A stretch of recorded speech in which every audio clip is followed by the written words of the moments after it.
the new year. Omukoro gw'okushutamusa Bishop omusya owa mukaaga ahabwa obureberezi bwa Bunyoro Kitara Right Reverend Jacob ateirweho gwahindura omu Convention Grounds ya St. Peter's Cathedral omu rurembo rwa Hoima.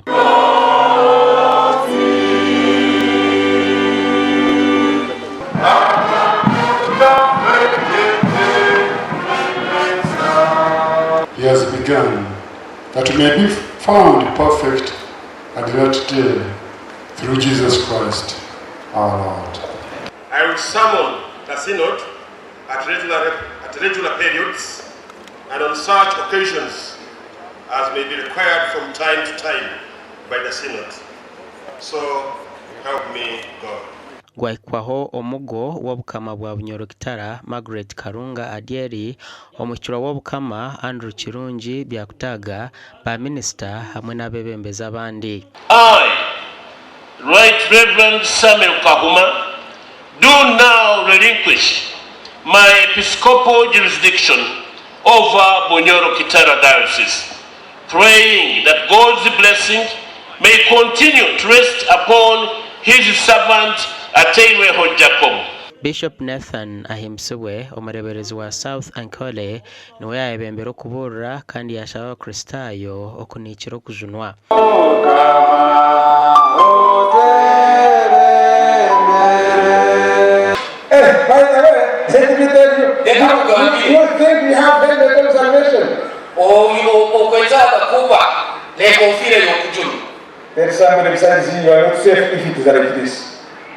Omureberezi owateebwa omu ntebe Right Reverend Canon Jacob ateirweho yaraganisa okwinegeza eby'obwegyese omu mashomero hamwe n'abahure n'ezindi ntunguka. Kandi okumene mu maisi ntitwaraniza hamwe tukukora bona kusuluza ensi nitujja kwombeka ekyombeko ekiyaka ekyanya n'emirimo enkulu ey'obulolezi bwaife kandi kuno omukulu lwakugonza ekibe kyakali nitujja kuteekawo akatebe kwebengera omulimu guno akasumukaago obukalika nkubasaba musabire enteekana zeenu n'alimira mugenzi we nabeke tulina kukola hamu tulina kubataniza tukole hamu omukolo guno mwongere kunyolekya nti kukola hamu tusobola kugwamu ebirungi bingi.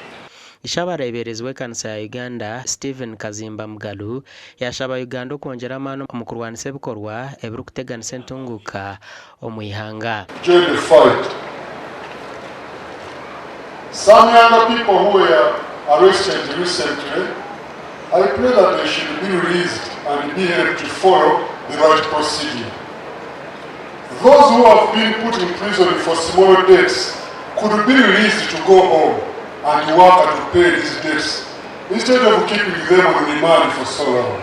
Omubutumwa bwa President obwashomwa enganzi y'ihanga Robin Anabanja yasiima eddiini ahabwa okushagika gavumenti omu by'entunguka. The bishop is not only a spiritual one but also a catalyst for socio-economic transformation. Therefore, your guidance will be crucial in navigating the complexities of our times as we strive for economic growth and development.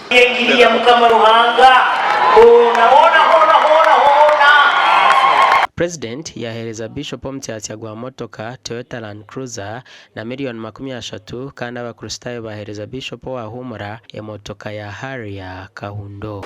Bishop Jacob, this one standing is meant for you. Gasha kwa Ambrose Nwagaba Katoto. So that one standing looking like you, this one